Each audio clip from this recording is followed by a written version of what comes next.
សិក្សាអំពីការសងប្រាក់ការសងប្រាក់គឺសិក្សាអំពីការសងលុយទៅធនាគារឬម្ចាស់លុយហ្នឹងទាំងដើមទាំងការថយចុះតាមលំដាប់តោះអញ្ចឹងយើងមើលការអនុវត្តអញ្ចឹងទី1យើងវាយទៅនៃប៉ុណ្ណឹងបានសិនមកមានន័យថាប្រាក់ដើមត្រូវខ្ចីហ្នឹងគឺ$10,000ការប្រាក់ប្រចាំខែគឺ 1.2% រយៈពេលខ្ចី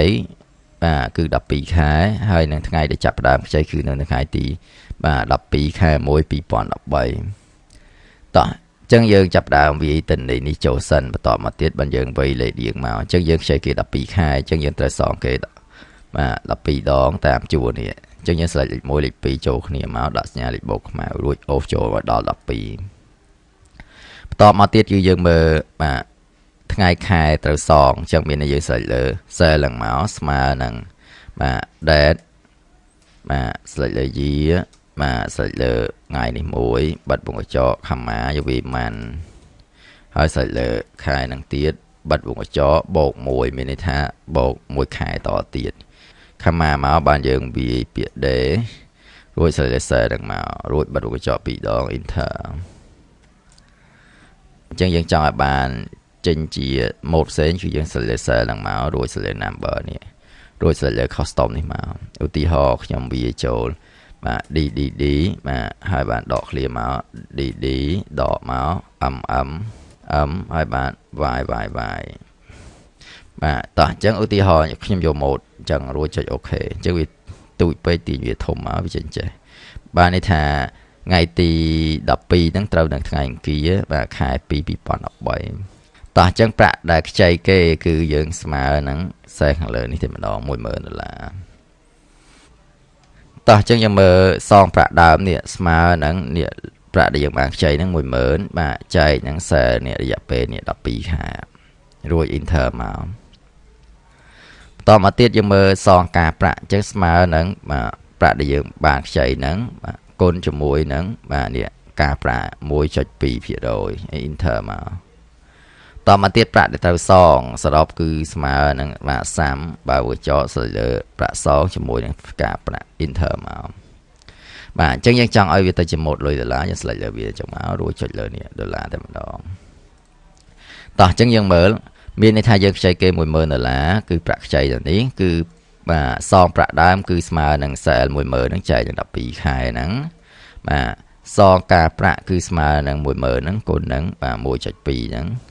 អញ្ចឹងបូកចូលគ្នាមកគឺឃើញសងប្រាក់នៅត្រង់នេះតែម្ដងអញ្ចឹងមានខែទី1ហ្នឹងយើងសងទាំងដើមការគឺ953.33តោះអញ្ចឹងយើងមើលថ្ងៃដែលត្រូវសងគឺយើងប្រើរូបមន្តនេះយកសេនេះបូកនឹង1អញ្ចឹងពេលដែលយើងអូសចេះមកយើងមើលអញ្ចឹងសេនេះវាទៅគេសេនេះវាទាញនេះធ្លាក់មកដែរហើយនេះមកបូក1ដដែលអញ្ចឹងយើងអាចប្រើការអូសបានទេអញ្ចឹងបើយើងត្រូវការអូសគឺយើងត្រូវកែទៅនេះមាន C4 នេះគឺយើងចុច F4 មក select លើ C4 នេះចុច F4 ទៀតselect C4 នេះចុច F4 ទៀត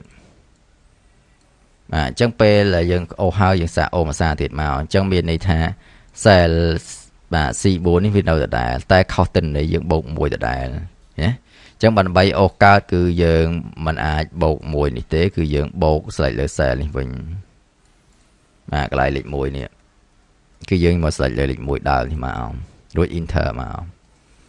ចឹងហើយបានយើងអូសមកអញ្ចឹងឃើញអូសដល់ទី2វាត្រូវជាខែ2អានេះអូសមកខែ3អូសចូលខមកទៀតខែ4ត្រូវតែម្ដងរៀងរាល់ខែចឹងអូសតរហូតមកអញ្ចឹងមានន័យថាថ្ងៃយើងសងគឺតយកមកថ្ងៃទី12ខែ2ថ្ងៃ12ខែ3ថ្ងៃ12ខែ4តរហូតតោះអញ្ចឹងនិយាយប្រាក់ដែលខ្ចីនេះវិញអញ្ចឹងយើងមើលក្នុងនេះយើងទាញពី C1 មកអញ្ចឹងមានន័យថា cell ទី2នេះស្មើនឹងcell ដែលយើងបានខ្ចីគេនឹងដកជាមួយនឹងប្រាក់ដើមគេបានសងហ្នឹងអញ្ចឹងយើងអូសចោលមកក្រោមរហូតមក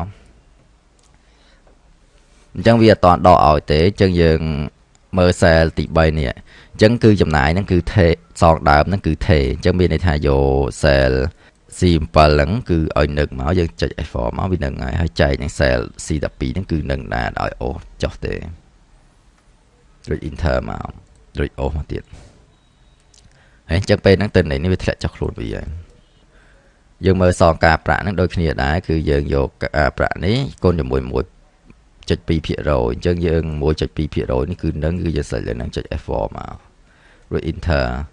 អញ្ចឹងយើងអូសយកមកបាទអញ្ចឹងវាធ្លាក់មករហូតទិន្នន័យការប្រាក់គឺធ្លាក់ហើយព្រោះធ្លាក់តាមដើមនេះតោះអញ្ចឹងលុយសរុបដូចគ្នាដែរគឺយកសងប្រាក់ដើមបូកមួយសងការប្រាក់អញ្ចឹងយើងអូសវាធ្លាក់មកបាទអញ្ចឹងមានន័យថាយើងត្រូវការទិន្នន័យតាមបែបហ្នឹងឯង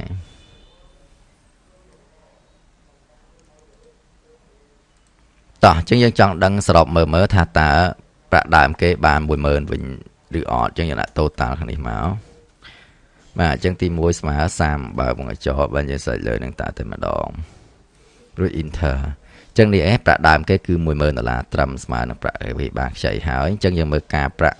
មានន័យថាប្រាក់យើងខ្ចីគេរយៈពេល12ខែហ្នឹងយើងអស់ការប្រាក់$780